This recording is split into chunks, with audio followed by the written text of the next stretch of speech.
Hello guys, இந்த வீடியோவில் நம்ம லேட்டெக்ஸில் எப்படி தமிழில் டாக்குமெண்ட் ரெடி பண்ணுறது அப்படிங்கிறத பார்க்க போகிறோம். ஸோ ரீசெண்டாக ஃப்ரெண்டு ஒருத்தவங்க கேட்டிருந்தாங்க, தமிழ் ரெடி பண்ணுறது கொஞ்சம் கஷ்டமாக இருக்குது, ஸோ அதை பற்றின வீடியோ போடுங்கன்னு சொல்லி. ஸோ அவங்களுக்காக தான் இந்த வீடியோ ப்ரிப்பேர் பண்ணேன். ஸோ லேட்டெக்ஸில் தமிழில் ரெடி பண்ணுறது அவ்வளோ பெரிய டிஃபிகல்ட்டெலாம் இல்லை. ஜஸ்ட் ஒரு 3 lines ஆஃப் கோட் யூஸ் பண்ணோம் அப்படின்னா தமிழில் டாக்குமெண்ட் ரெடி பண்ணுறது ரொம்ப ஈஸி தான். ஸோ அது எப்படி அப்படிங்கிறத ஸ்டெப் பை ஸ்டெப்பாக பார்க்கலாம். ஸோ நீங்கள் இதுக்கு முன்னாடி லேட்டெக்ஸ் சாஃப்ட்வேர் இன்ஸ்டால் பண்ணாமல் இருந்தீங்க அப்படின்னா என்னோடய ப்ரீவியஸ் டுட்டோரியலில் போய்ட்டு பார்த்தீங்க அப்படின்னா நான் எப்படி சாஃப்ட்வேர் டவுன்லோட் பண்ணுறது, அந்த பேக்கேஜ் எப்படி இன்ஸ்டால் பண்ணுறது அப்படிங்கிறத ஸ்டெப் பை ஸ்டெப் நான் தமிழில் எக்ஸ்பிளைன் பண்ணியிருப்பேன். ஸோ ஃபஸ்ட்டு வாங்க எப்படி ரெடி பண்ணுறது அப்படிங்கிறத பார்க்கலாம். ஸோ அதுக்கு முதல்ல என்ன பண்ணணும்னா, இங்கே போய்ட்டு ஒரு நியூ டாக்குமெண்ட்டை க்ரியேட் பண்ணிக்கணும். ஸோ நம்ம டைப் பண்ணுறதுக்கு முன்னாடி முதல்ல அந்த டாக்குமெண்ட்டை சேவ் பண்ணிக்கலாம். ஸோ அதுக்கு போய்ட்டு இங்கே சேவர்ஸ்னு ஒரு ஆப்ஷன் இருக்கும். ஸோ உங்களோட ஒர்க்கிங் ஃபோல்டர் எங்கேயும் நீங்கள் அங்கே போய்ட்டு அதை சேவ் பண்ணிக்கலாம். ஸோ நான் இங்கே லேட்டெக்ஸ் டுட்டோரியல்னு சொல்லி ஒரு புது ஃபோல்டர் ஓப்பன் பண்ணியிருக்கேன். ஸோ நான் இங்கே சேவ் பண்ணிக்கிறேன். அதுக்கு நான் ஜஸ்ட் லேட்டெக்ஸ் தமிழ் அப்படின்னு சொல்லி நேம் கொடுத்துக்கிறேன். நீங்கள் எந்த நேம்னாலும் கொடுத்துக்கலாம், அது ஒன்றும் இம்பார்ட்டண்ட் இல்லை. ஸோ நம்மளோட ஃபஸ்ட்டு ஸ்டெப் என்னன்னு சொல்லி பார்த்தீங்க அப்படின்னா document class. So document class அப்படிங்கிறது எதை டிஃபைன் பண்ணோம் அப்படின்னா, நம்ம எந்த மாதிரியான டாக்குமெண்ட்டில் ஒர்க் பண்ண போகிறோம், ஆர்டிக்கலா இல்லை பேப்பரா இல்லை பிபிடியா அப்படிங்கிறது. ஸோ நான் ஒரு 12 பாயிண்டில் ஒரு ஆர்டிக்கல் ரெடி பண்ண போகிறேன். ஸோ அதை இப்படி நம்ம டைப் பண்ணிக்கலாம். ஸோ இப்போ அதை நம்ம டிஃபைன் பண்ணிட்டோம். ரெண்டாவது என்னன்னு சொல்லி பார்த்தீங்க அப்படின்னா, நமக்கு தமிழ் டைப் பண்ண போகிறதுனா அதுக்கு உண்டான பேக்கேஜ் நம்ம டிஃபைன் பண்ணிகிட்டே வரும். நம்மளே சொன்ன மாதிரி ஒரு 3 lines of code. First step என்னன்னு சொல்லி பார்த்தீங்கன்னா யூஸ் பேக்கேஜ். ஸோ நான் இதில் ஃபாண்ட் ஸ்பெசிஃபிகேஷன் அப்படிங்கிறத யூஸ் பண்ண போகிறேன். ஏன்னா நம்ம தமிழ் ஃபாண்ட்டை ஸ்பெசிஃபை பண்ண போகிறதுனால ஸோ இந்த பேக்கேஜ் நான் யூஸ் பண்ணுறேன். நெக்ஸ்ட் ஸ்டெப் பார்த்தீங்க அப்படின்னா ஃபாண்ட் ஃபேமிலி. ஸோ இங்கே போயிட்டு நியூ ஃபாண்ட் ஃபேமிலின்னு சொல்லி டைப் பண்ணிக்கோங்க. ஸோ நான் லதா அப்படிங்கிற ஃபாண்ட் நான் யூஸ் பண்ண போகிறேன். இது நம்மளோட விண்டோஸில் டிஃபால்ட்டாக இருக்கும். ஸோ அதனால் நீங்கள் எந்த ஒரு எக்ஸ்ட்ரா பேக்கேஜும் இன்ஸ்டால் பண்ண தேவையில்லை. ஸோ இப்படி டிஃபைன் பண்ணிக்கோங்க. இதை டிஃபைன் பண்ணி முடிச்சுட்டு நம்ம அடுத்து டேரெக்டாக டாக்குமெண்ட் டைப்பிங் போயிடலாம். ஸோ இந்த 2 lines ஆஃப் கோடு தான் உங்களுக்கு ஹெல்ப்ஃபுல்லாக இருக்கும். இந்த 2 lines ஆஃப் கோடை வச்சு தான் நீங்கள் டாக்குமெண்ட்டை ப்ரிப்பேர் பண்ண முடியும். ஸோ அதுக்கு முதல்ல பிகின் டாக்குமெண்ட் சொல்லி கொடுத்துக்கலாம். ஸோ இப்போ நம்மளோட டாக்குமெண்ட் ஓப்பன் ஆகிடுச்சு. ஸோ இதை சேவ் பண்ணிக்கோங்க. ஸோ இப்போது நம்ம இதுக்குள்ளார எந்த கண்டென்ட்னாலும் ரெடி பண்ணலாம். நான் ஆல்ரெடி தமிழில் கொஞ்சம் டைப் பண்ணி வச்சுருக்கேன் ஈஸியாக ப்ராசஸ் பண்ணுறதுக்காக. ஸோ பார்த்திங்கன்னா இதில் நம்மளோட ஆவணத்தோட தலைப்பு என்ன, முன்னுரை என்ன, அதோட பாகம் இந்த மாதிரி. ஸோ முதல்ல ஒரு டைட்டில் பண்ணிக்கலாம். ஸோ அதுக்கு சிம்பிளாக டைட்டில்னு கொடுத்துக்கோங்க. இங்கே போயிட்டு நான் ஆல்ரெடி டைப் பண்ணி வச்சுருக்கேன் இல்லையா, அதில் போயிட்டு இதை நான் சேவ் பண்ணிக்கிறேன். இதை நான் காப்பி பண்ணி இங்கே பேஸ்ட் பண்ணிக்கிறேன். ரெண்டாவது இதிலே ஃபஸ்ட்டு ஸ்டெப் பார்த்திங்கன்னா மேக் டைட்டில். அது கொடுத்தா தான் அந்த டைட்டில் உள்ளார வரும். ரெண்டாவது பார்த்திங்கன்னா செக்ஷன். இந்த செக்ஷனுக்குள்ளார போயிட்டு நம்மளோட முன்னுரை. ஸோ இதை நான் பேஸ்ட் பண்ணிக்கிறேன். இதை மட்டும் நம்ம செக் பண்ணி பார்க்கலாம் எப்படி ஒர்க் ஆகுது அப்படின்னு சொல்லி. ஸோ இப்போ பார்த்தீங்க அப்படின்னா இந்த ஃபாண்ட் ஸ்பெசிஃபிகேஷனோட எரர் வரும். ரீசன் என்ன அப்படின்னா, நம்ம குயிக் பில்டை ஒர்க் பண்ணக்குள்ளேயோ இல்லை பிடிஎஃப் லேட்டெக்ஸில் ஒர்க் பண்ணக்குள்ளேயோ இது ஒர்க் ஆகாது. அதை இங்கே தெளிவாகவும் நமக்கு சொல்லியிருப்பாங்க. Either we have to use XeTeX அப்படி இல்லைனா எல்யூ டெக்ஸ்ட்னு சொல்லிட்டு. அப்போ அதுக்கு என்ன பண்ணால் இங்கே போயிட்டு நீங்கள் சேஞ்ச் பண்ணிக்கலாம். இந்த இடத்துல போயிட்டு எக்ஸி லேட்டெக்ஸ்ன்னு சொல்லி. ஸோ இப்போ இதை கொடுத்தீங்க அப்படின்னா இது கம்பைல் ஆகும்.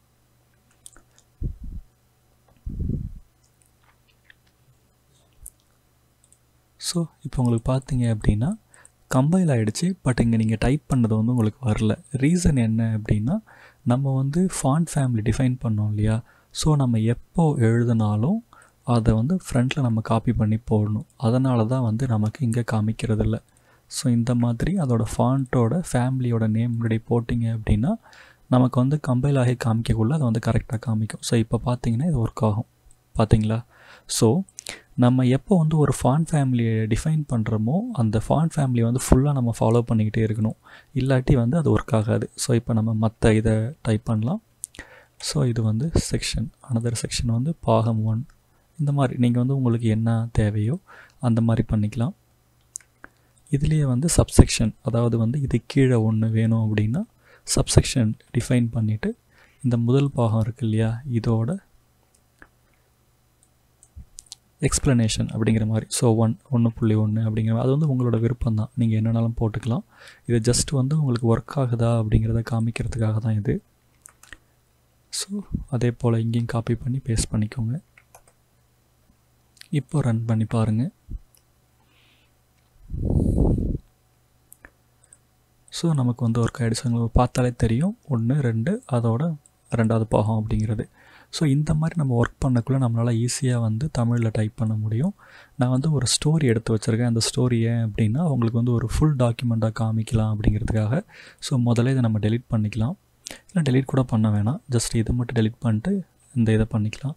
ஸோ அதுக்கு ஆல்ரெடி நான் என்ன பண்ணிட்டேன் அப்படின்னா ஒரு ஸ்டோரி வந்து நான் டைப் பண்ணி வச்சுருக்கேன். ஸோ இங்கே நம்ம வந்து இதை காப்பி பண்ணிக்கலாம். ஸோ இதை இப்போ நான் என்ன பண்ண போகிறேன்னா ஜஸ்ட் ரேண்டமாக பேஸ்ட் பண்ண போகிறேன். இது வந்து டைட்டில். ஸோ இதை கட் பண்ணி டைட்டில் இருக்குது இல்லையா, ஸோ அந்த இடத்துல நான் பேஸ்ட் பண்ணிக்கிறேன். 2வது இதோட டைட்டில் ஆர் ஜஸ்ட் ஸ்டோரி, முன்னுரை கூட இருக்கலாம், ஒன்றும் பிரச்சனை இல்லை. ஸோ இப்போ இதை நான் வந்து ஜஸ்ட் ரன் பண்ணுறேன். ஸோ இங்கே பார்த்தீங்கன்னா எந்த ஒரு இஷ்யூவும் இல்லாமல் இந்த ஸ்டோரி வந்து ரன் ஆகிடுச்சு. பட் இங்கே பார்த்தீங்கன்னா நமக்கு வந்து வரல. முன்னாடி சொன்ன மாதிரி ரீசன் என்ன அப்படின்னா இந்த வேர்டிங்ஸ். ஸோ இதை ஃப்ரண்ட்டில் போட்டால் மட்டும்தான் அது வந்து நமக்கு ஒர்க் ஆகும்.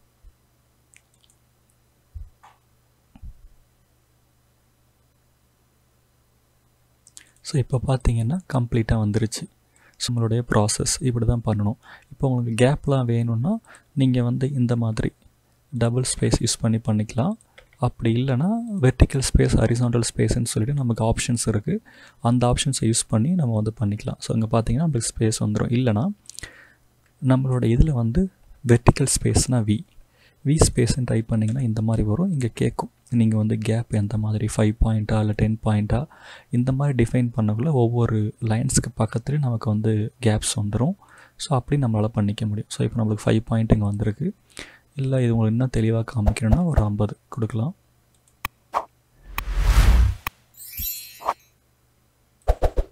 ஸோ உங்களுக்கு இப்போ தெரியும் இல்லையா. ஸோ இந்த மாதிரி நீங்கள் ஸ்பேஸ் வந்து ரெடி பண்ணிக்கலாம், வெர்டிக்கல் ஸ்பேஸ். இல்லைனா வந்து இந்த மாதிரி டபுள் டேஷ் போட்டிங்க அப்படின்னா ஆட்டோமேட்டிக்காகவே உங்களுக்கு வந்து வந்துடும். 2வது இதுக்குள்ளார இமேஜ் ஆட் பண்ணுறது. அதாவது நம்ம முன்னாடி சொன்ன மாதிரி இந்த இமேஜுக்கு வந்து ஒரு ஸ்டோரி இருக்குது. அதாவது வந்து திரும்ப சொல்கிறதுக்கு இந்த ஸ்டோரிக்கு வந்து ஒரு இமேஜ் இருக்குது. ஸோ அதை வந்து நம்ம இப்போ உள்ளார ஆட் பண்ண போகிறோம். ஏன்னா இது வந்து ஒரு சேவல் பற்றின ஸ்டோரி. ஸோ அந்த இமேஜை நம்ம உள்ளார ஆட் பண்ணணும். அதை எப்படின்னு சொல்லி பார்க்கலாம். அதுக்கு முதல்ல என்ன பண்ணணும் அப்படின்னா நம்மளோட பொசிஷன் வந்து சூஸ் பண்ணிக்கணும். நம்ம எந்த இடத்துல அந்த இமேஜ் ஆட் பண்ண போகிறோம் அப்படிங்கிறத நான் இங்கே வந்து ஆட் பண்ண போகிறேன். ஸோ பிகின் கொடுத்து நம்மளோட மெயின் என்ன ஃபிகர். ஸோ ஃபிகர்னு டைப் பண்ணிங்கன்னா ஆட்டோமேட்டிக்காக இது வந்துடும். 2வது வந்து இன்க்ளூட் ஃபிகர். ஸோ இந்த மாதிரி நம்மளோட சைஸ், அந்த இமேஜோட நேம் வந்து இமேஜ்னு நான் கொடுத்துருக்கேன். So image.jpg. ஸோ இப்போ இது கொடுத்தீங்க அப்படின்னா நமக்கு வந்து ஆட் ஆகிடும். இதில் ஒரு சின்ன ப்ராப்ளம் இருக்குது, அதை நான் என்னென்னு சொல்கிறேன். ஸோ அங்கே பார்த்தீங்கன்னா நம்ம கிராஃபிக்ஸ் கொடுத்துருக்கோம், பட் அதை வந்து லேட்டெக்ஸ் வந்து ரீட் பண்ண முடியல. ரீசன் என்ன அப்படின்னா நம்ம இங்கே வந்து இன்னொரு பேக்கேஜ் வந்து யூஸ் பண்ணணும், அதாவது வந்து கிராஃபிக்ஸ். ஸோ அதுக்கு முதல்ல யூஸ் பேக்கேஜ் டைப் பண்ணிக்கிட்டு graphics. So graphics X. So இப்போ வந்து இது ஒர்க் ஆகும்.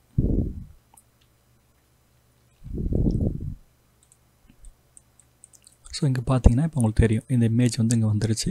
ஸோ இதுக்கப்புறம் வந்து இங்கே கொஞ்சம் மெத்தட்லாம் இருக்குது. HTTP இதெல்லாம் பார்த்தீங்கன்னா சம் கமெண்ட்ஸ்.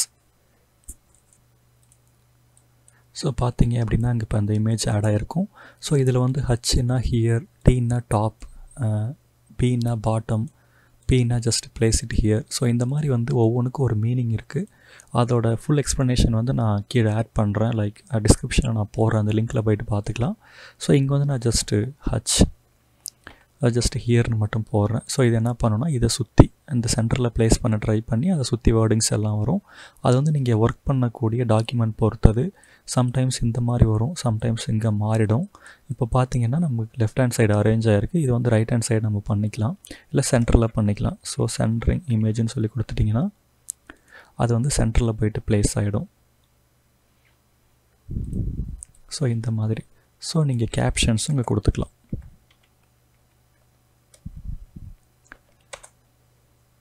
ஸோ கேப்ஷன் வந்து நான் சும்மா இதை காப்பி பண்ணி ப்ளேஸ் பண்ணுறேன்.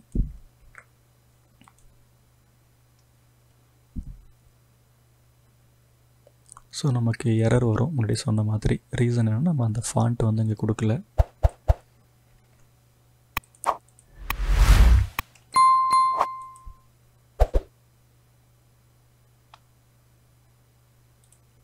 ஸோ இவ தான். ஸோ இப்போ பார்த்தீங்கன்னா முன்னாடி சொன்ன மாதிரி நம்ம இங்கே மாற்றி ஒர்க் பண்ணோட அந்த பிளேஸ் வந்து மாறுது இல்லையா? அது காரணம் என்னென்னா இதோட ஆர்டிக்கலோட சைஸ். ஸோ நம்ம ஆர்டிக்கலோட சைஸ் வந்து கொஞ்சம் மாற்றக்கூட இதை ப்ளே பண்ணிக்கலாம். இல்லைனா ஒரு நியூ பேஜ்லேருந்து இதை ஒர்க் பண்ணோம் அப்படின்னா நம்ம வந்து ஒரு நம்மளோட ஃபஸ்ட்டு பேஜில் வந்து டைட்டிலும் அடுத்த பேஜ்லேருந்து நம்மளோட கதையோட எக்ஸ்ப்ளனேஷன் வரக்குள்ளே நமக்கு ரொம்ப ஈஸியாக இருக்கும். ஸோ அங்கே பார்த்தீங்கன்னா தெரியும் டைட்டில் நம்ம எந்த டேட்டில் இது க்ரியேட் பண்ணியிருக்கோம், ப்ளஸ் வந்து அதோட முன்னுரை என்ன அப்படிங்கிற மாதிரி. இல்லை இது வேணாம் அப்படின்னாலும் இதை நம்ம டெலிட் பண்ணிக்கலாம். கண்டிப்பாக அதுக்கு கொடுக்கணும் டைட்டில் அப்படின்லாம் எதுவும் அவசியம் இல்லை. ஸோ இந்த மாதிரி கூட நம்ம பண்ணிக்கலாம். ஸோ இப்படி. ஸோ இவ்வளோ தான், ரொம்ப ஈஸி. ஸோ இதில் ஏதாவது உங்களுக்கு டவுட் இருந்தது அப்படின்னா நீங்கள் கீழே கமெண்ட் பண்ணுங்கள், நான் வந்து எக்ஸ்பிளைன் பண்ணுறேன். ஏன் நான் இந்த ஃபாண்ட் சைஸ் யூஸ் பண்ணேன் அப்படின்னா இது டிஃபால்ட்டாகவே விண்டோஸ் 7 அண்ட் விண்டோஸ் 10 இருக்கும். அதனால தான் இந்த ஃபாண்ட். உங்களுக்கு ஃபாண்ட் மாற்றி பண்ணுறது அப்படிங்கிறத நான் திரும்ப இன்னொரு வீடியோவாக போடுறேன். அது வந்து பாலிக்ளோஷியான்னு சொல்லிட்டு ஒரு பேக்கேஜ் இருக்குது, அதை யூஸ் பண்ணி தான் பண்ணுவாங்க. பட் நம்ம அதை யூஸ் பண்ண தேவையில்லை. இதுலேயே வந்து நம்ம பெஸ்ட்டாக பண்ணிக்க முடியும். இந்த அரேஞ்ச்மெண்ட்ஸ்லாம் நம்ம ரொம்ப ஈஸியாக பண்ணிக்கலாம். ப்ளஸ் இந்த இடத்துல ஆர்டிக்கல் அப்படின்னா வேறு ஒரு மெத்தட் யூஸ் பண்ணக்குள்ள, டாக்குமெண்ட் கிளாஸ் யூஸ் பண்ணக்குள்ள அது நமக்கு இன்னும் பெஸ்ட்டாகவே இருக்கும். ஸோ அதை எப்படி அப்படிங்கிறத அப்கமிங் டியூட்டோரியல்ஸ் நான் எக்ஸ்பிளைன் பண்ணுறேன். ஸோ இந்த டியூட்டோரியல் இவ்வளோ தான். நீங்கள் இந்த 2 lines ஆஃப் கோடை வச்சு உங்களை ஈஸியாக தமிழில் டைப் பண்ண முடியும். ஸோ உங்களுக்கு ஏதாவது டவுட் இருந்துச்சு அப்படின்னா ஜஸ்ட் வந்து போஸ்ட் பண்ணுங்கள், நான் வந்து ஆன்சர் பண்ணுறேன். Thank you so much.